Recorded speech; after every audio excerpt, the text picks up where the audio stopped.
আমি আজকে আপনাদের সামনে তেলাওয়াত করেছি সূরা ইয়াসিন থেকে। আপন হাবিবকে মুজাম্মিল বলে ডাকলেন, হে কামলিওয়ালা। মুদ্দাসির বলে ডাকলেন হে চাদর আবৃত। আপন রসুলকে নাম ধরে ডাকলেন না, শুধু রসুলুল্লাহর মর্যাদা তুলে ধরার জন্যে। মনে রাখবেন মুসলমান, আল্লাহর হাবিবের আজমত মর্যাদা যার অন্তরে থাকবে না, তাকে মুসলমান বলার কোনো সুযোগ নাই। আর রাসূলুল্লাহ সম্মান মর্যাদার বিরুদ্ধে কারো যদি একটি অক্ষর উচ্চারিত হয়, তাকে মুসলমান বলার সুযোগ নাই, সে মুরতাদ। এবং ইসলামী শরিয়া আইনে তার মৃত্যুদণ্ড ফরজ, ঠিক কিনা? এই ক্ষেত্রে চারো মাযহাব একমত। قد إن أقد الإجماع على أن شاتم الرسول صلى الله عليه وسلم يكفر ويقتل مرتدا। হানাফি, শাফি, মালিকি, হাম্বলি চার মাযহাব একমত। আল্লাহর হাবিব মুহাম্মদ সাল্লাল্লাহু আলাইহি ওয়াসাল্লামের আরশচুম্বী মর্যাদার বিরুদ্ধে কারো যদি বক্তব্য হয়, তাকে কাফের ঘোষণা করে তার গর্দানকে উড়িয়ে দেওয়া হবে। ওয়ালা তুকবালু তাওবাতুহু, সে যদি তওবা করে তারপর তার মৃত্যুদণ্ড মওকুফ করা যাবে না।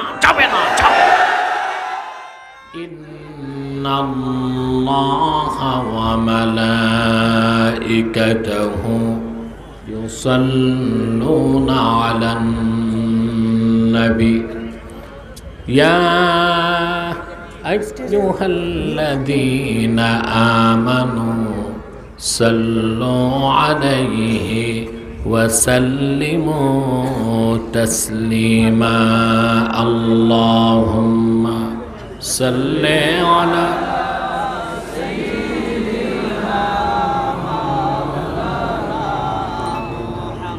ওয়া আলা আলি সাইয়্যিদিনা।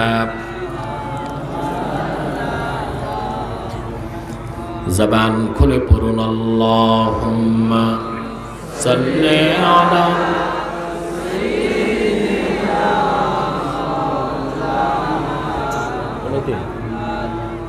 ওয়া আলা আলি সাইয়্যিদিনা।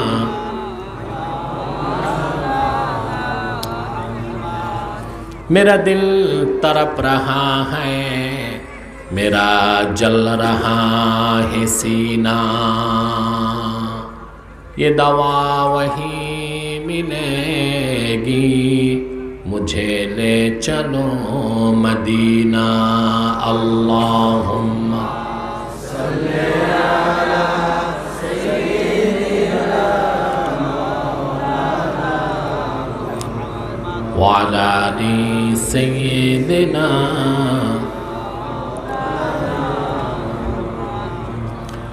कुल्लुहुम मिर रसूलिल्लाहि मुल्तमिसुन गरफम मिनल बहरि औ रशफम मिनद दियमी। अल्लाहुम्मा सल्ली अला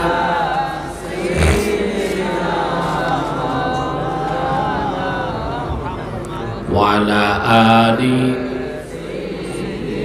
তোমরা বসে যাও, স্টেজে বসে যাও, কেউ দাঁড়িয়ে থেকে সবাইকে বসাই দেন, সবাই কেউ দাঁড়ায়। মুহাম্মাদুন রাসূলুল্লাহ সাল্লাল্লাহু আলাইহি ওয়াসাল্লাম খাতামাল্লাহু বিহিন নুবুওয়া ওয়া হাকামান লা নবিয়্যা বা'দাহু বালাগাল উলা বিকামালিহি হাসনাত জামিউ খিসালিহি।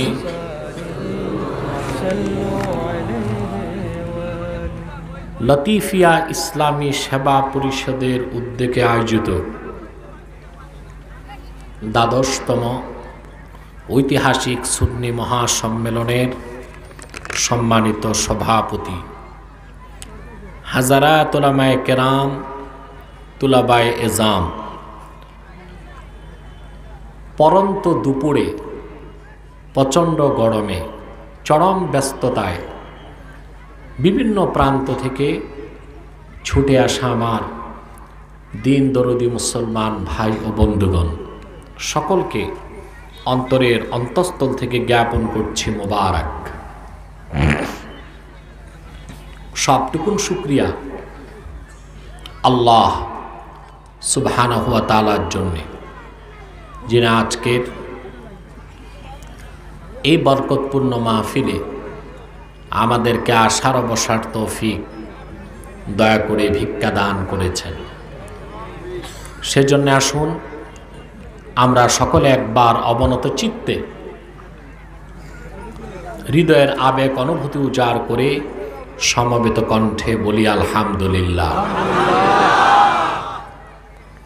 অগণিত অসংখ্য দরুদ ও সালাম আল্লাহর সৃষ্টির প্রধান আকর্ষণ, বিশ্বসভার সভাপতি, সকল নবী রাসূলগণের মাথার তাজ, শামসুল হিদায়াত, বদরুদ্দুজা, সৈয়দুস সাকালাইন, ইমামুল মুরসালিন, খাতামুন নবিয়্যিন ওয়াল মুরসালিন, আফতাবে নবুওয়াত, শাহনশাহে রিসালাত, সরকারে দো জাহাঁ, সুলতানুল মদিনা, নবিয়ুল আম্বিয়া, হুজুরে আকরম, নূরে মুজস্সম, নূরুন আলা নূর, সৈয়দিনা হাবিবিনা শফিঈনা মাওলানা মুহাম্মদ সাল্লাল্লাহু আলাইহি ওয়াসাল্লামার উপর আল্লাহ জাল্লা যিকরুহ,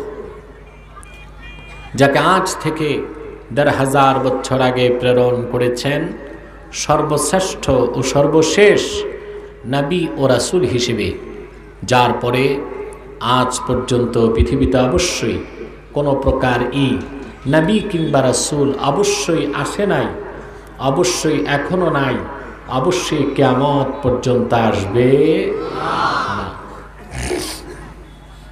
প্রিয় বন্ধুরা, আপনারা কষ্ট করে বসে আছেন সূর্যের আলোতে, প্রচণ্ড গরমে, ঠিক কিনা?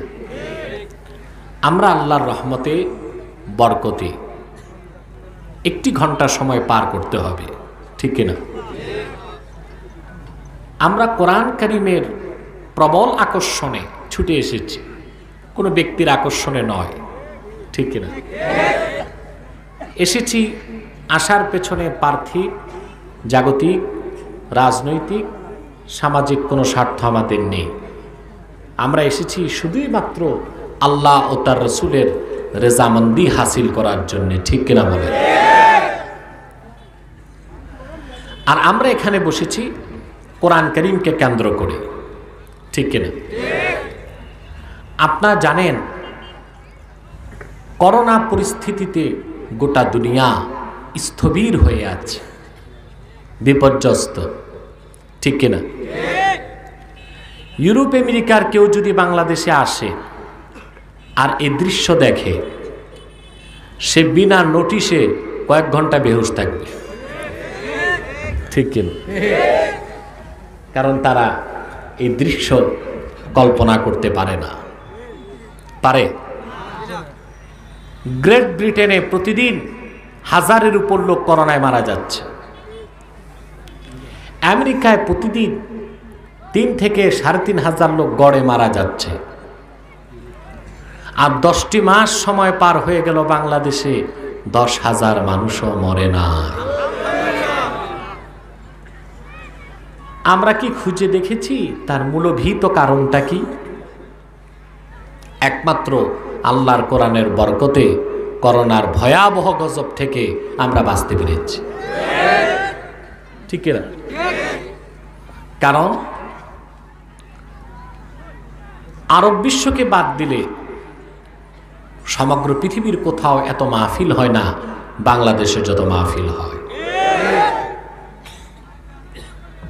এদেশের আকাশে বাতাসে আল্লাহর কোরআনের আওয়াজ যেভাবে মুখরিত হয়, আরব বিশ্বের বাইরে পৃথিবীর কোথাও এইরকম দৃশ্য দেখা যায় না, ঠিক কিনা? কথা বুঝতেছেন? তো মানুষ যখন কোরআন শুনে তাদের ঈমান বাড়ে, আর ইমানের সাথে যখন তওবা করে বরকত রহমতের দরজা খুলতে থাকে। সুবহানাল্লাহ বলবেন না? কোরআন কারীম শুনলেই ঈমান বাড়ে, কোরআন কারীম শোনালেও ঈমান বাড়ে। আল্লাহ রাব্বুল আলামিন কোরআন কারীমে ইরশাদ করেছেন, وَإِذَا تُلِيَتْ عَلَيْهِمْ آيَاتُهُ زَادَتْهُمْ إِيمَانًا وَعَلَى رَبِّهِمْ يَتَوَكَّلُونَ। মুমিনগণের সামনে যখন কোরআন কারীমের তেলাওয়াত হয়, আল্লাহ পাক বলেন কোরআনের তেলাওয়াত তাদের ঈমানকে বহুগুণ বাড়িয়ে দেয়। সুবহানাল্লাহ। কোরআন কারীম শুনলে, কোরআনের মাহফিলে বসলে ঈমান বাড়ে, ঠিক না? মাহফিল শেষে মানুষ যখন মুনাজাত করে, ওইটা হলো তওবা। ওটা কি? তওবা। আর যেই দেশে ঈমান আর তওবা দুটো আছে, ওই দেশে আল্লাহর গজব আসে না, রহমত ও বরকতের দরজা খুলতে থাকে। কোরআন কারীমে আল্লাহ তাআলা বলেছেন, ولو أن أهل القرى آمنوا واتقوا لفتحنا بركات من السماء والأرض। যদি জনপদের মানুষসমূহ ঈমান আনয়ন করতে এবং তওবা করত, আল্লাহ বলেন আমি তাদের জন্য বরকতের আকাশ ও জমিনের দরজাগুলো খুলে দিতাম।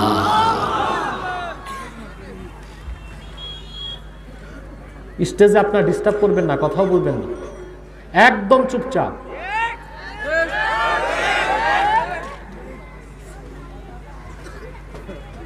তাহলে আল্লাহর কোরআনের মাহফিল বাংলাদেশে বেশি হয় বলেই করোনার ভয়াবহ গজব থেকে দেশ বেঁচেছে।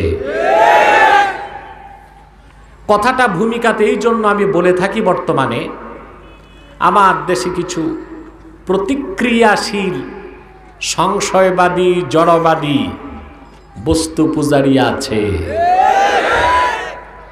নাস্তিক বললে যাদের চিনেন। এরা উস্কানি দিচ্ছে প্রশাসনকে, করোনাতে মাহফিল কেন বন্ধ করে দেওয়া হোক। মাহফিল হচ্ছে বলেই বাংলাদেশ করোনার সেকেন্ড ওয়েভ, দ্বিতীয় ধাক্কা থেকে বেঁচেছে।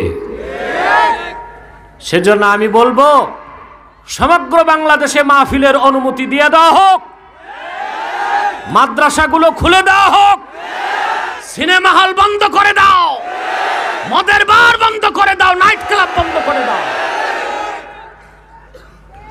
রহমত বরকতে বাংলাদেশ আরো ভাসতে থাকবে, ঠিক কিনা?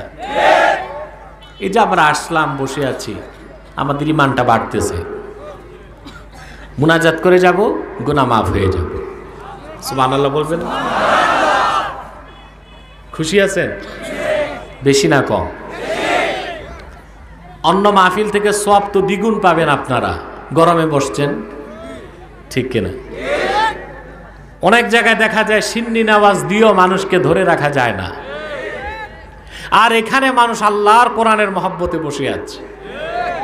তো বিনিময়টা যে আল্লাহ অনেক বড় দিবেন তাতে তো আমাদের সন্দেহ নেই, ঠিক কিনা? আমি আজকে আপনাদের সামনে তেলাওয়াত করেছি সূরা ইয়াসিন থেকে, আলহামদুলিল্লাহ বলেন। এই সূরাটির নাম জানে না এমন একজন মুসলমান দূরবীন দিয়ে খুঁজে পাওয়া যাবে? কিন্তু আফসোস, এই সূরার ফজিলত থেকে, ব্যাখ্যা থেকে, শিক্ষা থেকে আমরা অনেক দূরে অবস্থান করছি, ঠিক না? ফজিলত বলতে গেলে তো অনেক সময় লাগবে, আমি একটা ফজিলত বলে দিচ্ছি। আল্লাহর হাবিব ইরশাদ করেছেন, ইন্না লিকুল্লি শাইইন কলবা ওয়া ইন্না কলবাল কুরআনি সূরাতু ইয়াসিন। রাসূলুল্লাহ সাল্লাল্লাহু আলাইহি সাল্লাম ইরশাদ করেছেন, প্রত্যেকটি জিনিসের একটি কলব আছে, একটি মূল আছে, আল্লাহর কোরআনের মূল হলো সূরা ইয়াসিন।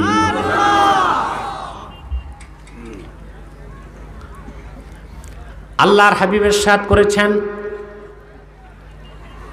কোন ব্যক্তি যদি সকালে একবার সূরা ইয়াসিন তেলাওয়াত করে সারা দিন আল্লাহ পাক তাকে বিপদ মুক্ত রাখবেন, চিন্তা মুক্ত রাখবেন, আর তার অন্তরে আনন্দের ঢেউ বইতে থাকবে। রাতে যদি আরেকবার পরে সারা রাত চিন্তা মুক্ত থাকবে, বিপদ মুক্ত থাকবে, আনন্দে থাকবে। এমন লাজ্জাতুল নওম, এমন ঘুমের মজা আল্লাহ তাআলা তাকে দান করবেন। সূরা ইয়াসিন পড়ে যদি কেউ ঘুমায়, ঘুম থেকে যখন উঠবে সে মনে করবে নতুন জীবন লাভ করেছে। একটু বাড়াও, আওয়াজটা একটু বাড়াও। ডিব্বাগুলো চলে, ইকো বন্ধ করে দাও, টোটাল ইকো বন্ধ। রিভাব থাকতে পারে, ইকো বন্ধ। প্রিয় ভাই বন্ধুগণ, আমাদের মধ্যে অনেক মানুষ আছে ঘুম আসে না রাতে, ডাক্তারের কাছে দৌড়ায়, আছে না? ঘুম আসে না, ট্যাবলেট খায়, রিল্যাক্সিন, সিডাক্সিন, 8টা 10টা মুখে মুড়ির মতো চাবায়, চোখ বন্ধ করে ঘুম আসে না, দেখে ডুমুরের ফুল। আল্লাহর পবিত্র সত্তার কসম, আমি গ্যারান্টির সাথে আমলটা দিয়ে গেলাম, ঘুম আসে না। এশার নামাজের পর বিছনায় বসে 11 বার দরুদ সালাম পড়ে সূরা ইয়াসিন পড়ে ঘুমান, কখন যে শান্তির ঘুমে ভেসে যাবেন টেরও পাবেন। খুশি হলেন না? তার একটু বড় গলায় বলি সুবহান। করবেন আমলটা, বিপদমুক্ত থাকবেন, চিন্তা মুক্ত থাকবেন, সারাক্ষণই অন্তরে আনন্দ থাকবে। সুবহান। এই হলো সূরা ইয়াসিনের জরুরি ফজিলত, যা আমি বললাম। সূরাটি শুরুই করলেন আল্লাহ তাআলা 2টো অক্ষর দিয়ে, ইয়াসিন। কত অক্ষর? কোরআন কারিমে অনেকগুলো সূরা আল্লাহ অক্ষর দিয়ে শুরু করেছে।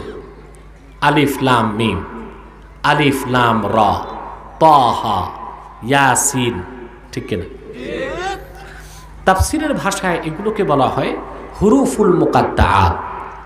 এগুলোর অর্থ মানুষ জানে না, আল্লাহ জানেন।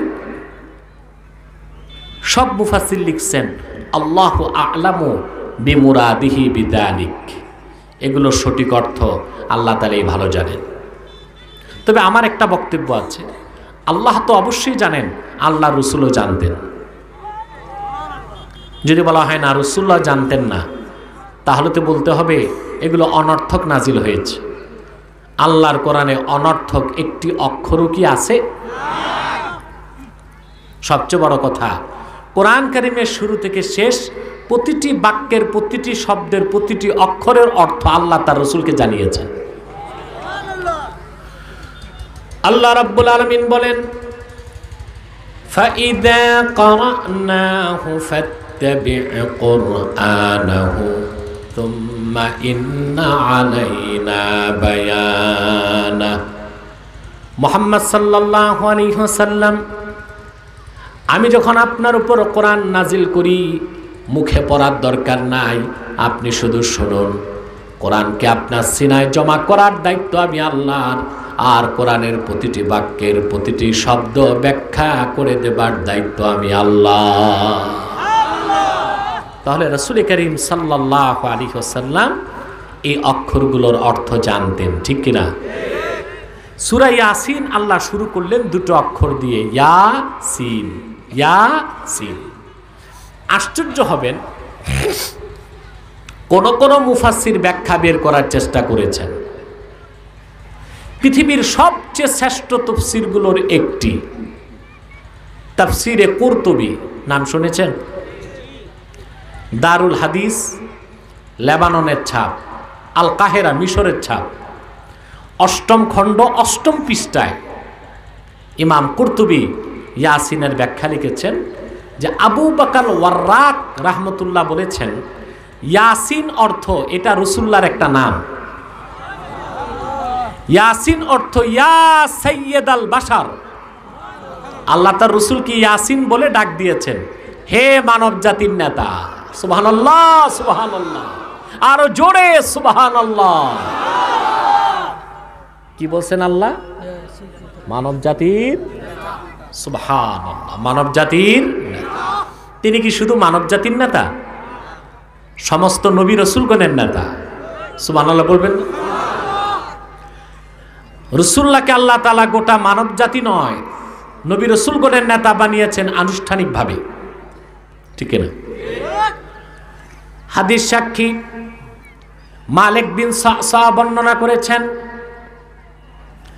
মেরাজের রাতে রাসূলুল্লাহ যখন আরশে আজিমের মেহমান হয়ে রওনা হলেন, বাইতুল্লাহ থেকে যখন বাইতুল মুকাদ্দাস গেলেন, আল্লাহ রাসূল দেখেন ওনার সম্মানে আদম থেকে ঈসা লক্ষাধিক নবী দাঁড়ায় আছেন। অবাক হয়ে যাবেন মুসলমান, সব নবীর পক্ষে রাসূলুল্লাহর সঙ্গে দেখা করার চান্স পান নাই সব নবী। কোরআন কারীমে শ্রেষ্ঠ যে 25 জন নবীর কথা আল্লাহ বলেছেন, এই 25 জন সাক্ষাতের সুযোগ পেয়েছেন। সুবহানাল্লাহ বলবেন। কতজন? সাক্ষাৎ পর্ব শেষ। হযরত জিবরিল ঘোষণা করলেন 2 রাকাত নামাজ হবে। জিবরিল একামত দিলেন। নবী রাসূলগণ চিন্তা করছেন আজকে কে নামাজ পড়াবেন। আদম নবী চিন্তা করলেন আমি মানব জাতির পিতা, আমাকেই দেওয়া হবে। ইব্রাহিম খলিল ভাবলেন আমি হচ্ছে জাতির জনক, মুসলিম জাতির জনক, আমাকেই দেওয়া হবে। মুসা নবী ভাবলেন আমি আল্লাহর সঙ্গে সরাসরি কথা বলেছি, ইমামতি আমাকেই দেওয়া হবে। ঈসা নবী ভাবলেন আমি কোনো পুরুষের সংস্পর্শ ছাড়া কুদরতিভাবে এসেছি, আমাকেই দেওয়া হবে। সবার নীরবতা ভঙ্গ করে একামত যখন শেষ হয়ে গেল, হযরত জিবরিল রাসূলুল্লাহর ডান হাত ধরে মেহরাবে নিয়ে গেলেন আর বললেন আপনি নামাজের ইমামতি করবেন। লক্ষাধিক নবী রাসূলগণের নামাজ পড়িয়ে আমার নূর নবী ইমামুল মুরসালিন হয়ে গেলেন। এই জন্য রাসূলুল্লাহকে আল্লাহ বলেছেন ইয়াসিন, অর্থ ইয়া সাইয়্যিদাল বাশার, হে মানব জাতির নেতা। প্রিয় ভাই বন্ধুগণ, আমার নূর নবী মুহাম্মদ সাল্লাল্লাহু আলাইহি সাল্লামের সম্মান মর্যাদা যে কত বেশি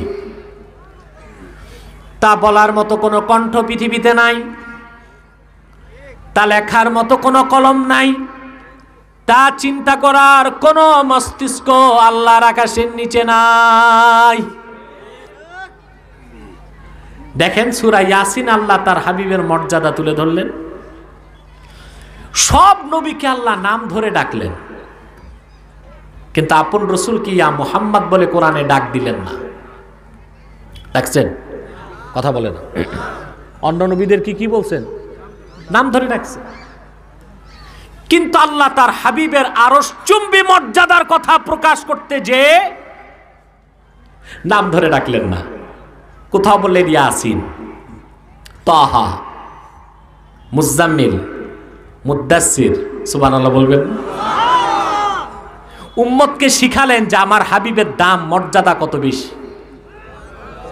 আহারে মুসলমান, সুবহানাল্লাহ কইবে না। আর সব নবীকে কি করছেন? স্টেজে কি ম্যারাথন হয় নাকি? আহারে স্টেজও ম্যারাথন চলে। একদম চুপচাপ বসে যান সবাই। ডিস্টার্ব করলে তো আমি কথা বলতে পারবো না। প্রিয় ভাই বন্ধুগণ, আর তো বাড়ে একটু চিকুন করে বাড়ায় দাও। কথা শুনতেছেন? আলহামদুলিল্লাহ, আওয়াজ তো আছে। তোমার ডিব্বায় চালান আছে, তুমি ছাড়ো না কেন? এ লোকটা বুঝলাম না, সুন্দর আওয়াজ আছে তো, এটা এতক্ষণ জমা রাখছে কেন? প্রিয় ভাই বন্ধুগণ, মাঝে মধ্যে মাইকম্যান অতিরিক্ত ভয় পেয়ে যায়। ওই ভয়তে আম সালা দুটোই যায়। এই জন্য এখন আমি ধমক দেই না, সাদরে বুঝাই। কথা বুঝতে পারছে? প্রিয় ভাই বন্ধুগণ, সব নবীকে আমার আল্লাহ নাম ধরে ডাকছেন, ঠিক না? উদাহরণ দেখেন, وَقُلْنَا يَا آدَمُ اسْكُنْ أَنْتَ وَزَوْجُكَ الْجَنَّةَ وَكُلَا مِنْهَا رَغَدًا। আল্লাহ বলেন, আমি আদমকে ডেকে বললাম, হে আদম, নাম ধরে ডাকছেন না, তুমি এবং তোমার স্ত্রী জান্নাতে পরমানন্দে বসবাস করো এবং যা খুশি মন ভরে খাও। ডাকলেন কি বলে? আল্লাহ তাকে বলতে পারতেন ইয়া আবাল বাশার, পারতেন না? কথা বলেন, ওয়াকুলনা ইয়া আবাল বাশার, আমি বললাম হে মানব জাতির পিতা। আল্লাহ এটা বলেন নাই, নাম ধরছেন, ইয়া আদম উসকুন আনতা ওয়া যাওজুকাল জান্নাহ ওয়া কুলা মিনহা রাগাদা। হে আদম, তুমি এবং তোমার স্ত্রী পরমানন্দে বেহেশতে বসবাস করো, মন ভরে খাও, ঠিক না? হযরত ইব্রাহিমের প্রসঙ্গে আল্লাহ তাআলা বলেন, ওয়ানাদাইনাহু আইয়া ইব্রাহিম قد صدقت الرؤيا إنا كذلك نجزي المحسنين। ইব্রাহিমকে ডেকে বললাম, ইব্রাহিম, তুমি স্বপ্নকে সত্যে পরিণত করেছ, আর এভাবেই আমি সৎকর্মশীলদেরকে পুরস্কার দিয়ে থাকি। আল্লাহ পাক অন্যত্র উদাহরণ দিয়েছেন, ইয়া যাকারিয়া ইন্না নুবাশশিরুকা বিগুলামিন ইসমুহু ইয়াহইয়া লাম নাজআল লাহু মিন ক্বাবলু সামিয়্যা। ডাক দিয়ে বললাম, হে যাকারিয়া, তোমাকে আমি একটি পুত্র সন্তানের সুসংবাদ দিচ্ছি, তার নাম রাখবা ইয়াহইয়া। এর আগে কোন মানুষের নাম আমি আল্লাহ ইয়াহইয়া রাখি নাই। কি বলে ডাকছেন? যাকারিয়া, হে যাকারিয়া। হযরত ইয়াহইয়ার ব্যাপারে আল্লাহ বলেন, আল্লাহ ডেকে বললেন, ইয়া ইয়াহইয়া খুদিল কিতাবা বিকুওয়া ওয়া আতাইনাহুল হুকমা সাবিয়্যা। আল্লাহ বলেন, হে ইয়াহইয়া, কিতাব শক্তভাবে ধরো। সুবহানাল্লাহ। আদম থেকে ঈসা সব নবীকে আল্লাহ তাআলা নাম ধরে ডাকলেন, কিন্তু সকল নবীগণের নবী মুহাম্মদ সাল্লাল্লাহু আলাইহি সাল্লামকে নাম ধরে ডাকলেন না। ডাক দিলেন ইয়াসিন বলে, তাহা বলে।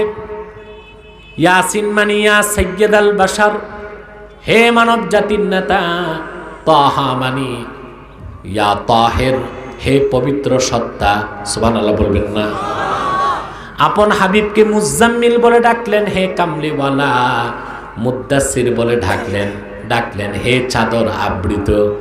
আপন রসুলকে নাম ধরে ডাকলেন না, শুধু রসুলুল্লাহর মর্যাদা তুলে ধরার জন্যে। সুবহানাল্লাহ। মনে রাখবেন মুসলমান, আল্লাহর হাবিবের আজমত মর্যাদা যার অন্তরে থাকবে না, তাকে মুসলমান বলার কোনো সুযোগ নাই। আর রাসূলুল্লাহ সম্মান মর্যাদার বিরুদ্ধে কারো যদি একটি অক্ষর উচ্চারিত হয়, তাকে মুসলমান বলার সুযোগ নাই, সে মুরতাদ। এবং ইসলামী শরিয়া আইনে তার মৃত্যুদণ্ড ফরজ, ঠিক কিনা? এক্ষেত্রে চারো মাযহাব একমত।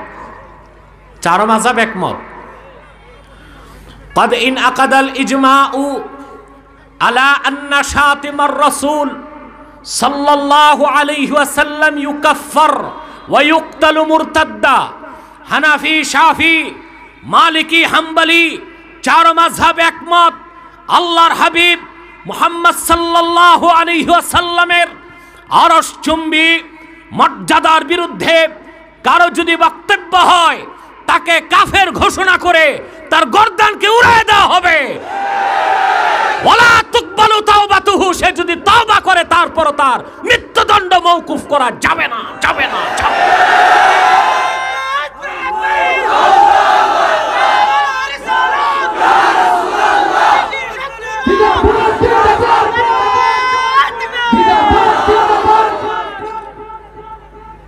মত প্রকাশের স্বাধীনতার দোহাই দেয়া রাসূলুল্লাহর শানে বেয়াদবি চলবে না বাংলাদেশে। মত প্রকাশের বাউন্ডারি থাকতে হবে। মত প্রকাশের স্বাধীনতার দোহাই দিয়ে রাষ্ট্রের বিরুদ্ধে কথা বললে রাষ্ট্রদ্রোহিতায় যদি মৃত্যুদণ্ড হয়, রাসূলুল্লাহর শানে যারা বেয়াদবি করেছে, আম্মা জানদের শানে বেয়াদবি করেছে, কোরআনকে নিয়ে মন্তব্য করেছে, তার আগে তাদের মৃত্যুদণ্ড কার্যকর করতে হবে। ঠিক কিনা বলেন?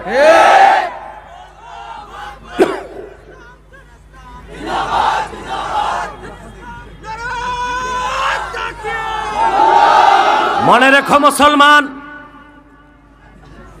তোমার দর্শন কি হবে আমি বলে যাই, তোমার জীবনের ফিলোসফি কি হবে আমি বলে যাই।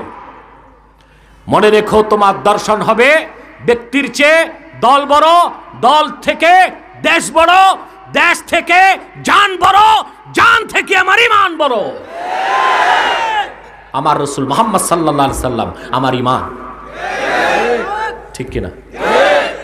এই ক্ষেত্রে কোনো আপোষ নাই, কোনো ছাড় নাই, কোনো কম্প্রোমাইজ নাই। বুদ্ধিজীবীরা বাক স্বাধীনতার দোহাই দেয়, মত প্রকাশের স্বাধীনতা, সকল মত প্রকাশের স্বাধীনতা ইসলাম নিয়া। মত প্রকাশ আর বাক স্বাধীনতা তারও একটা বাউন্ডারি থাকতে হবে। ঠিক কিনা? এর বাইরে কোনো মত প্রকাশ নাই, কোনো বাক স্বাধীনতা মানা যেতে পারে না। আপনি আমাকে গালি দিবেন, আমি বলবো গালি দিলেন কেন? ভাই আমার মুখ আছে, বাক স্বাধীনতা। ঠিক কিনা? মত প্রকাশের স্বাধীনতা, কথা বলে না। না, বাক স্বাধীনতা, মত প্রকাশের স্বাধীনতা লাগামহীন হলে তা চলবে না। পৃথিবীর কোন নেতা নেত্রী দল নিয়ে মন্তব্য করলে বড় জোর গুনাহ হবে, প্রিয় রাসূলের শানে বেয়াদবি করলে গুনাহ না, ঈমান চলে যাবে। এগুলো মাথায় ঢুকে কথা বলে না। কথা আরেকটু সূক্ষ্ম করে দিচ্ছে, আরেকটু সূক্ষ্ম আছে। কেউ যদি আল্লাহর শানে বেয়াদবি করে সে মুরতাদ, তওবা করলে তাকে মৃত্যুদণ্ড মওকুফ। কিন্তু কেউ যদি রাসূলুল্লাহর শানে বেয়াদবি করে, শাতিমুর রাসূল, তওবা করলেও মৃত্যুদণ্ড বহাল। আল্লাহ নিজের সম্মান মর্যাদা যতটুকু হেফাজত করেছেন, সুবহানাল্লাহ, আপন রাসূলের মর্যাদা হেফাজতের ক্ষেত্রে ততোধিক গুরুত্ব দিয়েছেন। আমি একটা উদাহরণ দিচ্ছি। আল্লাহ রাসূল সাল্লাল্লাহু আলাইহি ওয়াসাল্লাম উহুদ যুদ্ধে গেলেন। সে যুদ্ধে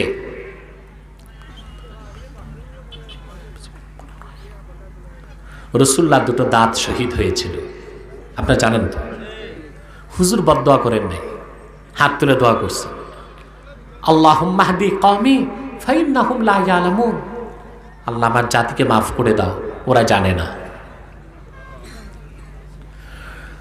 কিন্তু হাদিস সাক্ষী, উহুদ যুদ্ধের পরে সবচেয়ে বড় যুদ্ধ হয়েছে খন্দক, যেই যুদ্ধকে আল্লাহ পাক কোরআন কারীমে আহজাব বলেছেন। সেই যুদ্ধে রাসূলুল্লাহর কোনো সাহাবী তেমন ক্ষতিগ্রস্ত হন নাই, শুধু একজন সাহাবী শহীদ হয়েছিলেন। কম রক্তপাতে খন্দক যুদ্ধে আল্লাহ পাক আপন হাবিবকে মহাবিজয় দান করেছেন, সুবহানাল্লাহ বলবেন না? শুধুমাত্র যুদ্ধের তীব্রতার কারণে আল্লাহর রাসূল এবং সাহাবায়ে কেরামের আসর নামাজটা কাজা হয়ে গিয়েছিল। কোন নামাজ? আসর। উহুদ যুদ্ধে রাসূলুল্লাহর দাঁত শহীদ হয়েছে, তিনি বরদাস্ত করেছেন, বদদোয়া করেন নাই। কিন্তু হাদিস সাক্ষী, খন্দক যুদ্ধে শুধুমাত্র আসর নামাজ ছুটে গেল, রাসূলুল্লাহ বরদাস্ত করতে পারলেন না, হাত তুলে কাফেরদের বদদুয়া দিলেন, আল্লাহুম্মা ইমলা বুতুনাহুম ওয়া কুবুরাহুম নারা। আয় আল্লাহ, যে কাফেরদের কারণে আমাদের আসর নামাজ ছুটে গেল, সেই কাফেরদের বুক আর কবরকে জাহান্নামের আগুন দিয়া ভরে দাও। খেয়াল করেন তো মুসলমান, উহুদে দাঁত শহীদ হলো, বদদুয়া করলেন না। খন্দকে আসর নামাজ ছুটে গেল, ঠিক না, বদদুয়া করলেন। আসর নামাজ ছুটে গেল, কি করলেন? রাসূলুল্লাহ সাল্লাল্লাহু আলাইহি ওয়াসাল্লাম বদদুয়া করলেন। কথা বুঝতেছেন ভাই? আল্লাহ খুশি হয়ে গেছেন। খন্দক যুদ্ধে মাগরিবের পর রাসূলুল্লাহ আসর নামাজটাকে কাজা হিসেবে আদায় করলেন। আল্লাহ পাক ওহী নাজিল করে দিলেন হাদিসে কুদসি। আল্লাহ ডেকে বললেন, হাবিবি কদ্দামতা হাক্কি আলা হাক্কিক। হাবিব,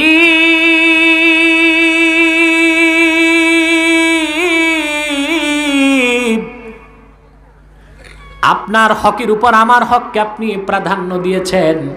উহুদে দাঁত শহীদ হয়েছে, আপনার হক আপনি মাফ করেছেন। খন্দকে নামাজ ছুটেছে, আমার হক মাফ করেন নাই। সুবহানাল্লাহ বলবেন না? ফাআনা উকদ্দিমু হাক্কাকা আলা হাক্কি। আজ থেকে আমি আইন করলাম, আমার হকের উপর আমি আল্লাহ আপনি রাসূলের হককে তুলে ধরব। সুবহানাল্লাহ, সুবহানাল্লাহ। ফামান তারাকা আস-সালাতা তুলা উমরিহি লা ইয়াকফুর।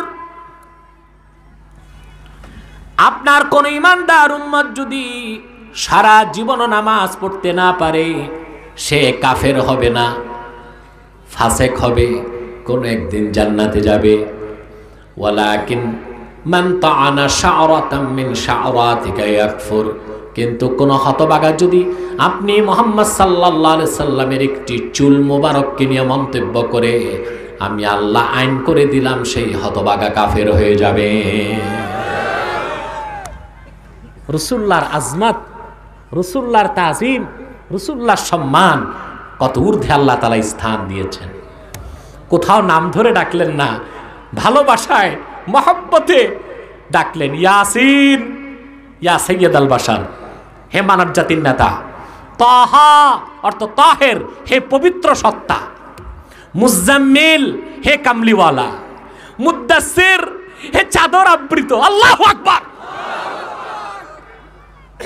তো রাসূলুল্লাহ শানে আমাদের বক্তব্য কতটা সতর্কের সাথে হওয়া উচিত, কতটা তাজিম ও সম্মানের সাথে হওয়া উচিত।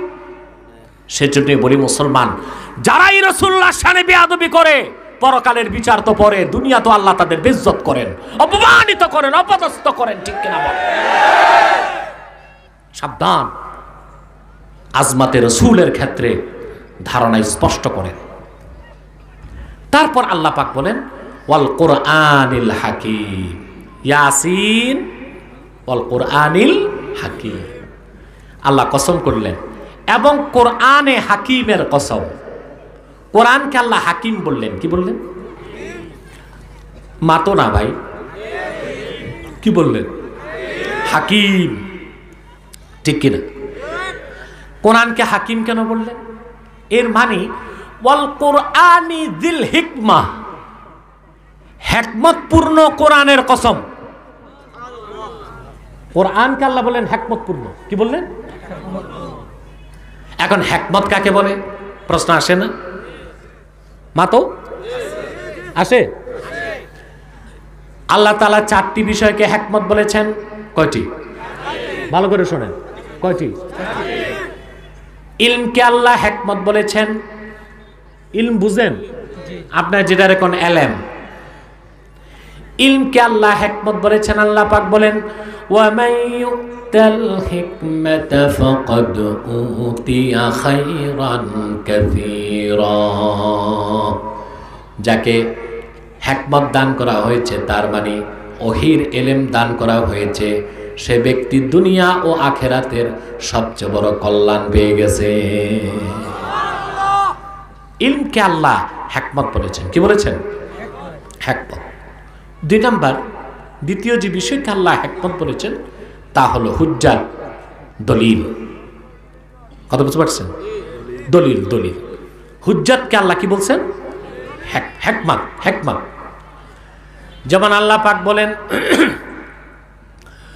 উদউ ইলা সাবিলি রাব্বিকা বিল হিকমাতি ওয়াল মাউইযাতিল হাসানা ওয়াজাদিলহুম বিল্লাতী হিয়া আহসান। মুহাম্মদ সাল্লাল্লাহু আলাইহি ওয়াসাল্লাম, আপনি মানব জাতিকে আপনার রবের পথে ডাকুন, আহ্বান করুন, দাওয়াত দিন হিকমতের সাথে।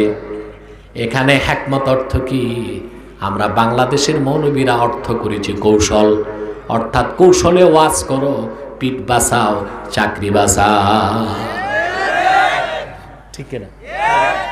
পিঠ বাঁচাও, চাকরি বাঁচাও। বক্তা যেগুলো জনপ্রিয় হয়ে যায়, সব কথা আর বলে না জনপ্রিয়তা ধরে রাখতে। কিন্তু ঘোড়ার ডিম বক্তা বুঝলই না জনপ্রিয়তা দিছেন কে, কেড়ে নিবেন কে। ঠিক কিনা? আমাকে এখন অনেকে নসিহত খয়রাত করে, হুজুর আপনি এখন সবচেয়ে জনপ্রিয়। আমি বলেছি আলহামদুলিল্লাহ, আল্লাহ নেককার বান্দাদের কাছে আমি সবসময় জনপ্রিয় ছিলাম, আছি, আশা করি থাকবো ইনশাআল্লাহ। নূর নবী মুহাম্মদ সাল্লাল্লাহু আলাইহি সাল্লামের জুতা মোবারকের সদকায়। তবে বর্তমানে সারা দেশে আমি একটি ঐক্য চাই, ঘর সামলাতে হবে। ঠিক কিনা? ঘর ঠিক, পরে মারামারি করা যাবে। ঠিক কিনা? ঘরে 10টা ভাই, 10 মতের হয়। শত্রু যদি আগুন দিতে আসে, 10 ভাই মারামারি করে না, শত্রু ঠেকায়। আগে আমাদের ঘর বাংলাদেশ ঠিক রাখতে হবে, সেজন্য ঐক্যবদ্ধ হতে হবে। সেজন্য আমার স্লোগান এখন মাসলাক যার যার, ইসলাম সবার। এই মুহূর্তেই স্লোগান। ঘর যদি চলে যায় বেদিনের হাতে, বিজাতির হাতে, তাহলে আমরা মারামারি করবো কখন? কথা বলে। এখন আর টুপি নিয়ে ঝগড়ার সময় নাই, পরে করা যাবে। ঠিক কিনা? এখন আলিয়া মাদ্রাসা, দেওবন্দি মাদ্রাসা, এই ঝগড়ার সময় নাই। এখন উম্মত সব এক হইতে হবে। এখন কে কোন পীরের মুরিদ তা দেখার সময় নাই। এখন কার জুব্বা গোল, কাটটা ভাড়া তা দেখার সময় নাই। আমার মাসলাক আমার কাছে, তোমারটা তোমার কাছে। ইসলামের সুমহান স্বার্থ রক্ষায়, মুসলমানের অধিকার রক্ষায়, বাংলাদেশের স্বাধীনতা সার্বভৌমত্ব রক্ষায় সকল মাসলাকের মুসলমানকে ঐক্যবদ্ধ হবার, শপথ নেবার সময় এসেছে।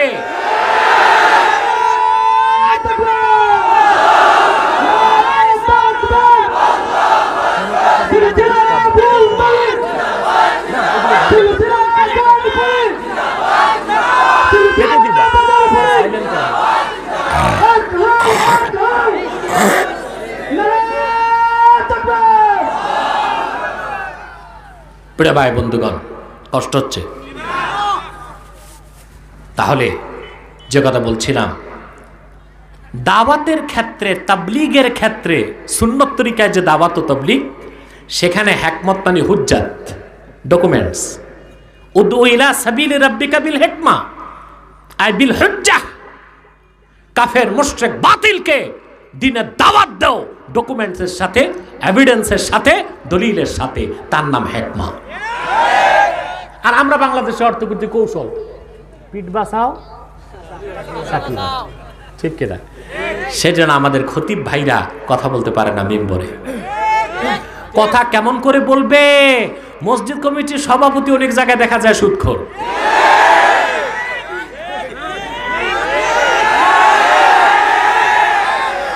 সেক্রেটারি ঘুষখোর, বেচারা ইমাম সাহেব ইতিমের মতো বসে থাকে। ঠিক কিনা?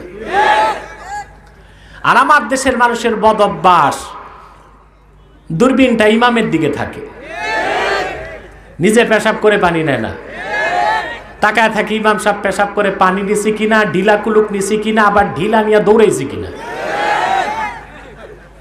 ঠিক কিনা? কিন্তু খোঁজ নিলে দেখবেন সে নিজে পেশাব করে পানি দেয়।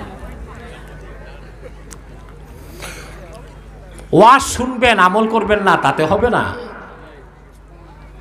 ভালো মানুষকে সমাজে স্টাবলিশ করতে হবে, ঠিক কিনা? কোন সুদখোর, দুর্নীতিবাজ, ঘুষখোরকে মসজিদ, মাদ্রাসা, ওয়াজ কমিটিতে প্রধান পদ দিবেন না, ভাইটাল পোস্ট দিবেন না, সাথে রাখবেন যেন হেদায়েত হয়। আর যদি সুদখোর টাকা দেয়, মসজিদের জন্য নিবেন না। যদি দেখেন এলাকার বিখাউস টাইপের মানুষ, না নিলে সমস্যা আছে, টাকা নিয়া টয়লেট বানায় দিবেন। বুঝতে পারছেন? মনে রাখবেন, আমি বলে যাই, মনে থাকবে কিনা পরে জানি না, চোর, ডাকাত, খুনি তার চেয়ে বড় অপরাধী সুদখোর। একমত আমার সাথে? কথা বলে না, একমত? এটা আমার কথা না, হাদিস। আকলু দিরহামিম মিনার রিবা আশাদ্দু মিন 33 জানিয়া ইয়াজনিহার রাজুল। 1 দিরহাম সুদ খাওয়া, আরব আমিরাতের 1 দিরহাম বাংলাদেশের 22 টাকা। 22 টাকা পরিমাণ সুদ খেলে 33 বার জিনা করার চেয়েও বড় গুনাহ হয়ে যায়। এখন আপনারা বলেন, কে অপরাধী বেশি, জিনাকার, চোর ডাকাত না সুদখোর? চোর যদি একটা পান, পুলিশ আসার আগে জায়গায় শেষ, পিটায় মেরে ফেলেন। ডাকাত পাইলে তো কথাই নেই, মারার জন্য ভাগও পাইবেন না। চোর ডাকাতকে এত ঘৃণা করলেন, আর তার চেয়ে বড় অপরাধী সুদখোরকে আপনি সভাপতি বানান, সেক্রেটারি বানান। তার মানে হচ্ছে ইমাম সাহেবকে ফিউজ করে দেওয়া, ঠিক কিনা বলেন? পিঠ বাঁচানোর নাম কৌশল, হেকমত নয়। চাকরি বাঁচাবার নাম হেকমত নয়। জনসমর্থন ধরে রাখার নাম হেকমত নয়। হক কথা না বলার নাম হেকমত নয়। কথা বলতেই হবে, কখনো এক এক সময় এক এক আঙ্গিকে, এক এক পরিবেশে এক একভাবে, কিন্তু কথা তো বলতেই হবে। অনেকে বলে, হুজুর মাঠে এত গরম, লাইভ শোতে এত ঠান্ডা কেন? লাইভ শো দেখছেন না? এখন মন্তব্য করতেছে যে হুজুর মনে হয় বয়স বেড়ে গেছে, ঠান্ডা হয়ে গেছে। হ্যাঁ, আমার বয়স এত তো বেশি হয় নাই যে ঠান্ডা হয়ে যাব। এখন মানুষের কৌতূহল যে হুজুর তো মাঠে খুব গরম, লাইভ শোতে বুদ্ধিজীবীদের সাথে এত ঠান্ডা কেন? আমি বলেছি তার একটা কারণ আছে। এইসব বুদ্ধিজীবীরা আল্লাহর কোরআন থেকে অনেক দূরে, আর তাদের রোগ অনেক বড়, ঠিক কিনা? রোগীর যখন ক্যান্সার হয়, থেরাপি দিতে হয়। কি দিতে হয়? থেরাপি কিন্তু একদিনে দেয় না, 2 মাস পর পর একটা, 1 মাস পর পর একটা। কেন? ডাক্তার যদি সব থেরাপি একদিন দেয়, এক থেরাপিতে তো চুল দাড়ি চলে যায়, আর সব থেরাপি যদি একসাথে দেয়, রুগী পাওয়া যাবে না, ঠিক কিনা? এইসব বুদ্ধিজীবীরা বড় অসহায়, কোরআন থেকে দূরে। আস্তে আস্তে বুঝাই। 2, এরা আরামে থাকতে থাকতে আর ফ্রি খাইতে খাইতে অনেকটাই পোল্ট্রির মুরগির মতো নরম। এখন যদি টেবিল থাপড়ে চাপড়ে আমি ধমক দেই, তো জায়গায় হার্ট অ্যাটাক। সমস্যা বাড়বে না কমবে? এই জন্য নরমে নরমে তাদেরকে বুঝাবার চেষ্টা করি। আলহামদুলিল্লাহ, আপনারা দেখেছেন ডক্টর জাফরুল্লাহ চৌধুরী তওবা করেছেন এবং তিনি এখন কোরআন কারীম শিখতেছেন, আলহামদুলিল্লাহ। আমি তাফসীর, সিরাত মুবারকের কিতাব, আমার লিখিত কিতাব তাকে পাঠিয়ে দিয়েছি 2 দিন আগে, তিনি সাদরে গ্রহণ করেছেন। ইসলামের দাওয়া সবার কাছে দিতে হবে, ঠিক কিনা? কাউকে বঞ্চিত করা যাবে? কথা বলেন, যাবে? আমি আমার সঞ্চালককে বলেছি, হিন্দু, বৌদ্ধ, খ্রিস্টান ঐক্য পরিষদে যারা আছে ওদেরকেও বসাও, ওদেরকেও দিনের দাওয়াত দিব, ঠিক কিনা? সবাইকে দিনের দাওয়াত পৌঁছাতে হবে। কথা বুঝতেছেন ভাই? তাহলে হেকমতের একটি অর্থ হলো ইলম, হেকমতের আরেক অর্থ হলো হুজ্জাত, দলিল, ঠিক কিনা? হেকমতের আরেক অর্থ সুন্নাত। সুবহানাল্লাহ বলবেন। আল্লাহ পাক বলেন আরসালনা ফীকুম রাসূলাম মিনকুম ইয়াতলু আলাইকুম আয়াতিনা ওয়া ইউযাক্কিকুম ওয়া ইউআল্লিমুকুমুল কিতাবা ওয়াল হিকমা ওয়া ইউআল্লিমুকুম মা লাম তাকুনু তা'লামুন। আল্লাহ পাক বলেন আমি তোমাদের মধ্য থেকে আমার রাসূল মুহাম্মদ সাল্লাল্লাহু আলাইহি সাল্লামকে প্রেরণ করেছি। তিনি আমার কোরআন তোমাদের তেলাওয়াত করে শোনাবেন, তোমাদের আত্মাকে পরিশুদ্ধ করবেন। ওয়া ইউআল্লিমুকুমুল কিতাবা ওয়াল হিকমা, কোরআনও শিখাবেন, হিকমত শিখাবেন।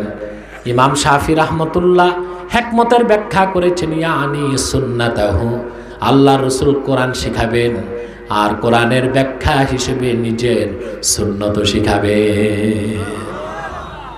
হিকমতের আরেক অর্থ কি? সুন্নাহ। আরেক অর্থ কি? সুন্নাহ। হিকমতের চতুর্থ অর্থ হলো প্রজ্ঞা। কয়টা অর্থ পেলাম? ইলম, দলিল, সুন্নাত, প্রজ্ঞা। কোরআনকে আল্লাহ বলেছেন ওয়াল কুরআনিল হাকিম, এবং হিকমতপূর্ণ কোরআনের কসম।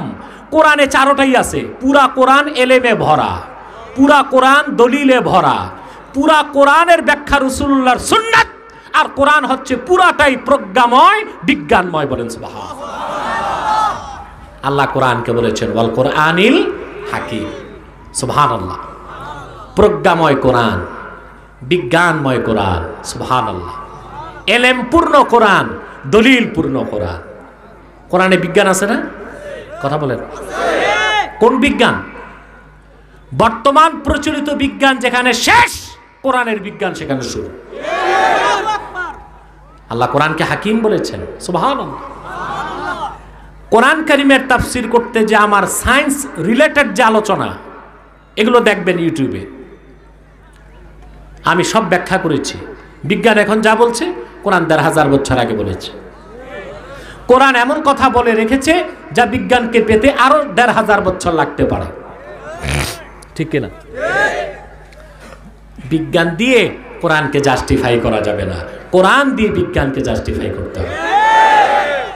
আরে ভাই, সাউন্ডটা কমে গেল তো, না আগের মতোই আছে?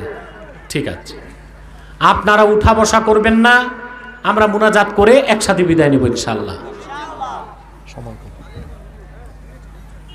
1 ঘন্টা চলে গেছে বসতে বসতে। আপনারা খেয়ে এসেছেন? দুপুরের ভাত খাইছেন? আমি খাই নাই। আমি যদি খেতাম তা আধা ঘন্টা দেরি হতো, আসতে আধা ঘন্টা দেরি হতো, ওয়াজ করতে পারতাম না। সমস্যা কি? আমরা তো রোজা রেখে অভ্যাস আছে। না খেলেই মুসলমান শক্তি পায় বেশি, আর খেলেই অলস হয়, ঘুমায়। ঠিক কিনা? শরীরে রোগ বাসা বাঁধে। তবে পরিমিত খেতে হবে। নিজেরটা খাবেন, পরেরটা খাবেন না। আমাদের অভ্যাস, পরেরটা খাইতে গেলে খুব খাওয়া খায়। ঠিক কিনা? দুপুরে দাওয়াত, সকালে নাস্তা আর করে না, পুরা গোডাউন খালি করে, তারপর যে চোখ বন্ধ করে খায়। আরে বলতে না বলতেই খাওয়া চলে এসেছে। আমি মানুষকে খাই কেমন করে? এগুলো নিচে রাখেন, এগুলো দেখেই আমার পেট ভরে গেছে। নিচে রাখেন। প্রিয় ভাই বন্ধুগণ, কথা খেয়াল করতেছেন? কথা বুঝতেছেন? তাহলে প্রচলিত বিজ্ঞান তার সমস্ত আবিষ্কার নিয়ে যেখানে থেমে গেছে, আল্লাহর কোরআন তো অনেক উপরে, মুমিনের স্তর তো অনেক উপরে। আল্লাহর নগণ্য সৃষ্টির প্রযুক্তি সেখানে শুরু হয়। আমি একটা উদাহরণ দিচ্ছি। শীতকালে রাশিয়ার সাইবেরিয়া থেকে অতিথি পাখি আসে বাংলাদেশ। হাওর বাওর বিলে পেট ভরে মাছ খায়, আবার চলে যায় আপন দেশে। ঠিক কিনা? কিন্তু সর্বাধুনিক বিজ্ঞানের প্রযুক্তি নিয়ে মানুষের সাইবেরিয়া যেতে কিরকম সময় লাগবে? প্লেন লাগবে। ঠিক কিনা? প্লেন বানাতে বিজ্ঞানকে কত শ্রম দিতে হয়েছে। বাংলাদেশে এখন কিছু প্লেন কিনেছে, ড্রিম লাইনার, খুব দামি প্লেন। আগে আমরা বিদেশ গেলে খুব লজ্জা পেতাম, আমাদের প্লেন নাই, যাও ছিল চাকা নাই, ডানা নাই, ভিতরে মশা, শুনতাম বৃষ্টি আসলে পানিও টপ টপ পড়ে প্লেনে। এখন কিছু নতুন প্লেন সরকার কিনেছে, এর মধ্যে আছে ড্রিম লাইনার। একটি ড্রিম লাইনার এখন প্রায় 1400 কোটি টাকা লাগে কিনতে। তারপর পাইলট থাকে প্রায় 4 জন, pilot, co pilot, captain, cabin crew থাকে কমসে কম 20 জন। প্লেন এয়ারপোর্টের টারমাক থেকে ট্যাক্সিওয়ে হয়ে রানওয়েতে যায়। এটিসি এয়ার ট্রাফিক কন্ট্রোল তাকে অনুমতি দিলে আকাশে উঠে। তার কাছে রাডার আছে, জিপিআরএস আছে, ঠিক কিনা? সুপার কম্পিউটার সিস্টেম আছে, এয়ার ট্রাফিক কন্ট্রোলের সাথে যোগাযোগ করে আকাশে সে উড়ে। এমন ক্যামেরা আছে প্লেনে, 350 থেকে 400 মাইল দূরে ঝড় তুফান দেখতে পায়। বাংলাদেশ থেকে প্লেনটা অস্ট্রেলিয়া গেল, যে দেখলো প্রচন্ড কুয়াশা, লো ভিজিবিলিটিতে প্লেনটা নামতে পারবে না, বিপদে পড়ে যাবে। কিন্তু একটি সাইবেরিয়ার পাখি, অক্সফোর্ডে পড়ে নাই, ক্যামব্রিজে পড়ে নাই, তার কাছে জিপিআরএস নাই, রাডার নাই, দ্রাঘিমাংশ অক্ষাংশ তার জানা নাই, ঝড় তুফান কোথায় আছে জানে না। সে তার দেশ সাইবেরিয়া থেকে আকাশে ডানা মেলে উড়ে ঝঞ্ঝা বিক্ষুব্ধ ঝড় তুফান পার হয়ে বাংলাদেশে এসে কয়েক মাস পেট ভরে মিঠা পানির মাছ খেয়ে মনটা ভরে যায়, আবার দেশে ফিরে যায়, পথঘাট ভুলে যায় না। বিজ্ঞানের প্রযুক্তি যেখানে শেষ, আল্লাহর সৃষ্ট একটি ক্ষুদ্র নগণ্য ইতর প্রাণী পাখির প্রযুক্তি সেখানে শুরু। বিজ্ঞান নিয়ে নাস্তিকরা ফালাফালি করো না। বিজ্ঞান দিয়ে কোরআন জাস্টিফাই করা যাবে না, কোরআন দিয়ে বিজ্ঞানকে জাস্টিফাই করা যাবে। বিজ্ঞান সসীম, কোরআন অসীম। অসীম দিয়ে সসীমকে দেখা যায়, সসীম দিয়ে অসীমকে বোঝা যায় না, ঠিক কিনা? কোরআনকে আল্লাহ বলেছেন হাকিম, ওয়াল কোরআনিল হাকিম। ব্যাখ্যা বুঝছেন? আমি কোরআন কারীমের তাফসীর সহজে আপনাদেরকে তুলে ধরছি, মাথায় ঢুকে কথা বলেন। আপনারা এখন আলহামদুলিল্লাহ বাংলাদেশের মানুষ চোখ কান খুলছে, এখন কোরআন হাদিসের কথা শুনতে চায়, আর গল্প, কেচ্ছা, পুঁথি শাস্ত্রের কাহিনী শুনতে চায় না। মানুষের চোখ কান খুলতেছে। এখন দেখেন না, মাহফিলগুলোতে দিন রাতে হাজার হাজার লোক হয়, আউল বাউল ফাউল, তাদের ভাত শেষ। এগুলো মানুষের শুনে না, শুনতেও চায় না। একতারা, দোতারা, সেতারা, তাম্বুরা, জাম্বুরা, এগুলো আর ভালো লাগে না মানুষের কাছে, ঠিক কিনা বলেন? এদেরকে এখন আউল বাউলদের কিছুদিন পর দেখবেন আইসিইউতে রাখতে হবে, না খেয়ে মরবে তো। প্রিয় ভাই বন্ধুগণ, এরপর আল্লাহ পাক বলেন ইন্নাকা লামিনাল মুরসালিন। মুহাম্মদ সাল্লাল্লাহু আলাইহি সাল্লাম, আমি আল্লাহ কসম করে বলি, আমি সাক্ষী দিচ্ছি, আপনি মুহাম্মদ আমার রাসূল। সুবহানাল্লাহ বলেন। আপনি রসুলগণের অন্তর্ভুক্ত, শুধু তাই নয়, সমস্ত রসুলগণের নেতা। আপনি খাতামুন নবীন, ইমামুল মুরসালিন। বলেন সুবহানাল্লাহ। আলা সিরাতিম মুস্তাকিম। আল্লাহর দেখানো, আল্লাহর প্রতিষ্ঠিত সহজ সরল পথের ধারক হিসেবে, সহজ সরল পথের প্রদর্শক, আল্লাহর দেখানো, আল্লাহর মনোনীত সহজ সরল পথের উপর আপনি প্রতিষ্ঠিত।